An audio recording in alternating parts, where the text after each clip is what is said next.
O que é o romantismo? Você já ouviu falar em romance? Não aqueles clichês que vemos em filmes. Este romance que estou falando foi um dos principais movimentos artísticos do século XIX.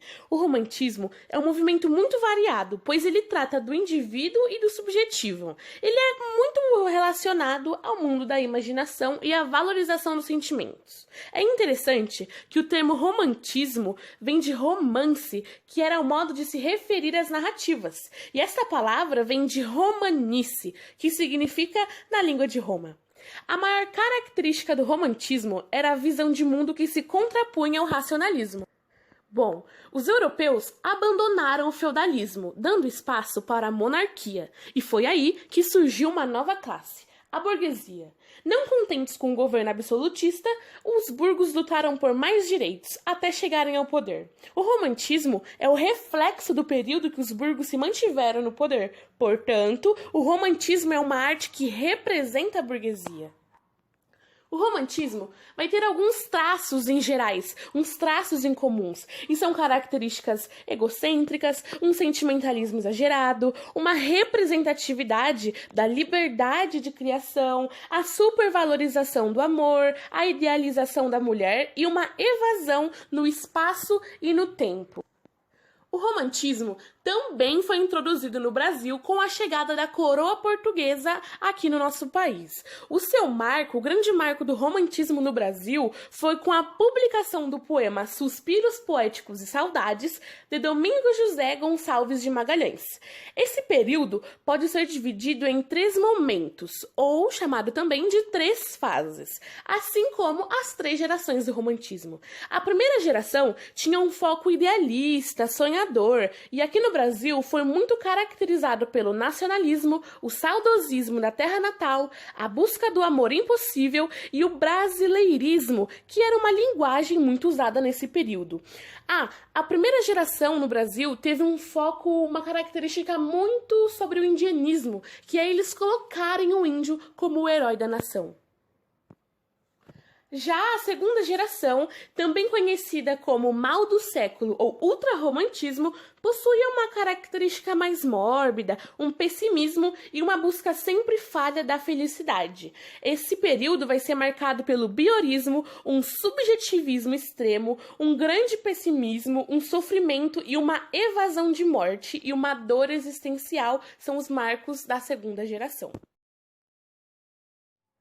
A terceira geração se caracteriza por uma expressão um pouco maior.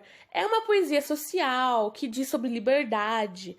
A terceira geração ela é caracterizada pela objetividade, pela crítica social, a retratação da verdade e vai ter um cunho abolicionista por causa do período desta época.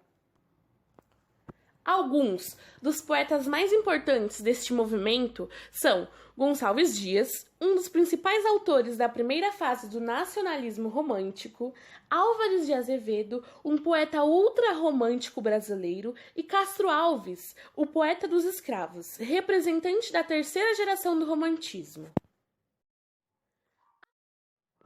Gonçalves Dias foi um grande autor brasileiro, foi ele que marcou o início do romantismo no Brasil. Então, vamos falar um pouquinho sobre esse autor? O Gonçalves Dias foi um dos maiores poetas da primeira geração do Brasil. Ele foi patrono da cadeira 15 na Academia Brasileira de Letras, a ABL. Além de poeta, ele também foi jornalista, advogado e etnólogo. Antônio Gonçalves Dias nasceu em 10 de agosto de 1823 na cidade de Caxias, no Maranhão. Em 1851, conhece Ana Amélia, mas, por ser mestiço, a família dela não permitiu o casamento. Assim, ele se casa com Olímpia da Costa, com quem não era nada feliz. Em 1854, parte para a Europa e encontra sua Ana Amélia, já então casada. Desse encontro, nasce o poema Ainda mais uma vez, adeus. Em 1854, depois de uma temporada na Europa para tratamento de saúde, ele embarca para sua terra natal, ainda bem debilitado. No dia 3 de novembro de 1864, o navio em que estava naufraga. O poeta falece próximo ao município de Guimarães, aos 41 anos de idade. Supõe-se que no navio que naufragara, Gonçalves Dias foi o único que morrera por causa da sua debilitação na saúde, que ele estava numa cama e não poderia levantar-se para fugir, sair do navio e tentar salvar a própria vida. Um grande poema muito conhecido desse autor se chama Canções do Exílio. Em um pequeno trecho podemos analisar. Diz assim: Minha terra tem palmeiras, onde canta o sabiá.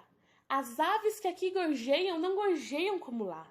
Nosso céu tem mais estrelas, nossas várzeas têm mais flores, nossos bosques têm mais vidas e nossa vida mais amores. Não permita a Deus que eu morra, sem que eu volte para lá, sem que desfrute os primores que não encontro por cá, sem que ainda viste as palmeiras, onde canta o sabiá. Sem dúvida nenhuma, o romantismo foi um grande movimento aqui no nosso Brasil e perdura até os dias de hoje. Ganhou um novo significado. Hoje em dia, o romance tem mais a ver com aquela idealização da mulher e uma supervalorização do amor, muito comum e muito encontrados nos filmes hollywoodianos. Bom, esse é o nosso trabalho. Eu espero que você tenha gostado e muito obrigada por assistir até aqui.